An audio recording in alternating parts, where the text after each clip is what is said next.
سمندر چیر رہا تھا اور اس جہاز پر ایک آدمی تھا، کرسٹوفر کولمبس۔ لوگ کہتے ہیں اس دن دنیا بدل گئی،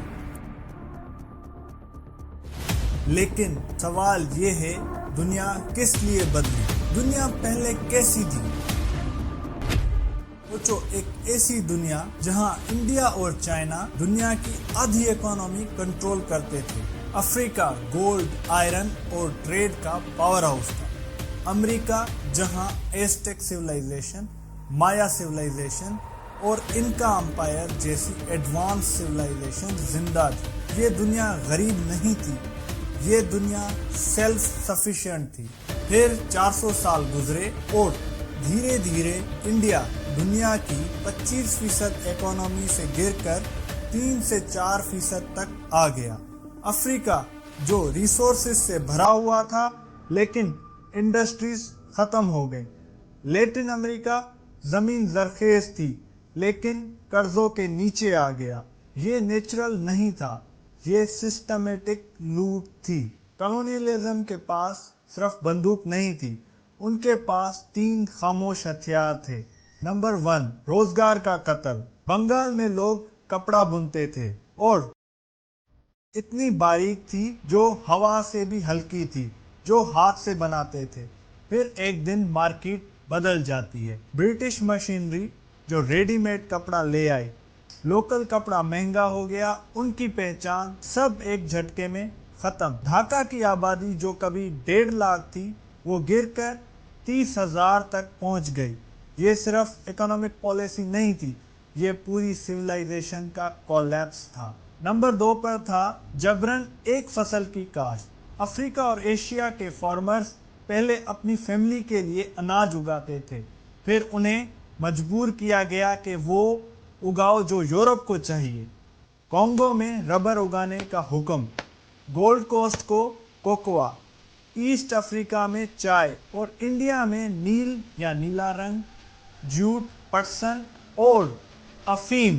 لیکن وہ پوچھتے ہیں ہمارے بچوں کا کھانا؟ ہمارے بچوں کا کھانا؟ جواب آتا ہے مارکیٹ سے خرید لو۔ صاحب میرے پریوار کے لیے کھانا چاہیے، مارکیٹ سے خرید لو، لیکن پیسے نہیں ہیں۔ پھر ایک سال پرائس گرتی ہے اور ان کے گھر میں بھوک آ جاتی ہے۔ یہ فارمنگ نہیں تھی، یہ ایک ڈیپینڈنسی کا ٹریپ تھا۔ نمبر 3 پہ آتا ہے زمین ضبط کرنا۔ انڈیجینئس لوگ یعنی مقامی لوگ اپنے زمین پر رہتے تھے جہاں اس کے دادا اور پردادا رہتے تھے۔ پھر ایک کاغذ آتا ہے اور اسے کہتا ہے کہ یہ اب تمہاری نہیں ہے۔ By order of the government, these lands are now under new ownership. Kenya کے وائٹ ہائی لینڈز صرف یورپینز کے لیے ریزرو تھے۔ زمبابوے کے فارمز اب 6,000 وائٹ فارمرز کے پاس 70% ایگریکلچر لینڈ آ گئی۔ اس وجہ سے صرف اکانومی نہیں ڈوبی بلکہ پوری قوم پیچھے رہ گئی۔ 1867 میں ایک آدمی لندن میں کھڑا ہے، دادا بھائی نوروجی، اور وہ کہتا ہے انڈیا سے پیسے جا رہے ہیں لیکن واپس نہیں آ رہے۔ سوچو، تم ٹیکس دیتے ہو، تمہاری محنت کا پیسہ نکلتا ہے لیکن وہ تمہارے ملک میں انویسٹ نہیں ہوتا۔ نوروجی نے سیدھی بات کہی، انڈیا میں بہت بڑا ظلم ہو رہا ہے۔ We must demand full representation and justice for India in this empire. The prosperity of Britain must not come at the cost of India's poverty. ایک منصوبے کے تحت انڈیا کی دولت لندن میں منتقل کی جا رہی ہے۔ پھر 1.5 صدی بعد 2017 میں اٹسا پٹنیک نے اس منتقلی کی انالائسس کی اور رزلٹ 1765 سے 1938 تک برطانیہ نے انڈیا سے $45 ٹریلین نکال لیے۔ آج کے حساب سے یہ پوری رقم پاکستان کی پوری اکانومی سے کئی گنا زیادہ ہے۔ انڈیا کے تقریباً 15 سال کے جی ڈی پی کے برابر ہے۔ یہاں ایک اور سچ ہے، برطانیہ کا انڈسٹریل ریولوشن صرف مشینز اور انوویشنز کی کہانی نہیں ہے، یہ انڈیا کے دولت پر کی گئی لوٹ کی کہانی بھی ہے۔ اور پھر آتا ہے ایک دردناک واقعہ، بنگال فیمائن آف 1943، جہاں 2 ملین سے زیادہ لوگ بھوک سے مر گئے۔ اس وقت ونسٹن چرچل کی حکومت تھی۔ انڈیا سے اناج ایکسپورٹ کر رہی تھی جب انڈیا کے لوگ خود قحط کا شکار تھے، دولت باہر جا رہی تھی اور موت اندر پھیل رہی تھی۔ یہ صرف ہسٹری نہیں تھی، یہ ایک سسٹم کی کہانی تھی۔ افریقہ کے بارے میں ہسٹری میں ایک سب سے بڑا جھوٹ بتایا گیا ہے۔ یہ جھوٹ یہ ہے کہ افریقہ انڈر ڈیولپڈ تھا اور پھر یورپ آیا تو اس نے افریقہ کو سیولائز کیا، لیکن حقیقت اس سے بالکل مختلف تھی۔ ٹمبکتو جو 12ویں صدی میں دنیا کا ایک بڑا یونیورسٹی ٹاؤن تھا، مالی امپائر جہاں منسا موسیٰ نے حکومت کی، 14 صدی کا سب سے بڑا امیر آدمی منسا موسیٰ تھا، اور کنگڈم آف بینن کا برونز آرٹ اتنا سوفسٹیکیٹڈ کہ یورپین آرٹسٹ بھی حیران رہ گئے۔ گریٹ زمبابوے جہاں پتھر کی عمارتیں بنا مورٹر کے کھڑی تھی، یہ سب سویلائزیشن کے مرکز تھے۔ پھر آتا ہے برلن کانفرنس، ایک کمرہ جہاں 14 یورپین پاورز اور ایک میپ۔ کسی نے پوچھا بھی نہیں یہاں کون رہتا ہے، سیدھی لائنز کھینچ دی گئی، کوئی افریقن وہاں موجود ہی نہیں تھا، کوئی لوکل باؤنڈری نہیں پوچھی، نہ لینگویج، نہ کلچر، نہ ہی کوئی قبیلہ، کچھ بھی کنسیڈر نہیں ہوا۔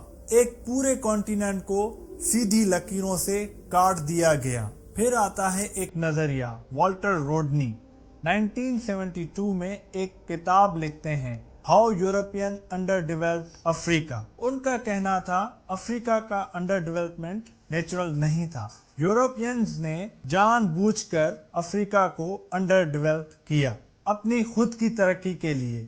اور پھر سب سے dark chapter Congo free state, جہاں لیوپولڈ II کا راج تھا، ربر کے لیے کوٹا سیٹ کیے گئے، اگر ورکرز کوٹا کو پورا نہ کریں تو ان کے ہاتھ کاٹ دیے جاتے تھے۔ ایسٹیمیٹ کے مطابق کانگو کی آبادی 1 کروڑ سے گر کر 50 لاکھ رہ گئی۔ یہ صرف ربر کے لیے نہیں تھا، یہ پروفٹ کے لیے تھا۔ سن 1444 میں پورچوگلز نے پہلی بار افریقیوں کو غلاموں کی طرح ٹریٹ کیا۔ پھر 400 سالوں میں 1 کروڑ 20 لاکھ لوگ زنجیروں میں باندھ کر امریکہ بھیجے گئے شپس کے ذریعے، اور کچھ لوگ کہتے ہیں کہ 20 لاکھ لوگ راستے میں ہی مارے گئے۔ ایرک ولیمز کہتے ہیں کیپٹلزم اینڈ سلیوری میں British industrial revolution slave trade کے پروفٹ پر کھڑی تھی۔ سوچو، ایک طرف زنجیر، دوسری طرف فیکٹری کا دھواں۔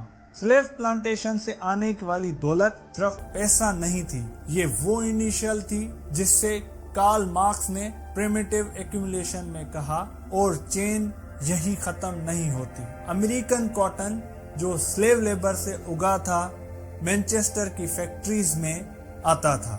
مینچسٹر کی فیکٹریز برطانیہ کی انڈسٹریل طاقت بن گئی تھی، اور یہ چین تھی جو شروع ہوتی تھی افریقیوں کی زنجیروں سے اور ختم ہوتی تھی برطانیہ کی فیکٹریز میں۔ 1950s میں نیا لفظ آتا ہے، ڈیپینڈنسی تھیوری۔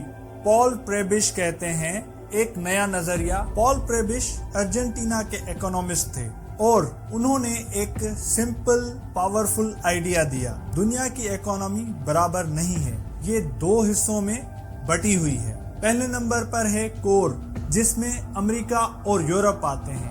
دوسرے نمبر پر ہے پیریفیری، جس میں ایشیا، افریقہ اور لیٹن امریکہ۔ کور کیا کرتا ہے؟ مینوفیکچرڈ گڈز بناتا ہے۔ پیریفیری کیا کرتا ہے؟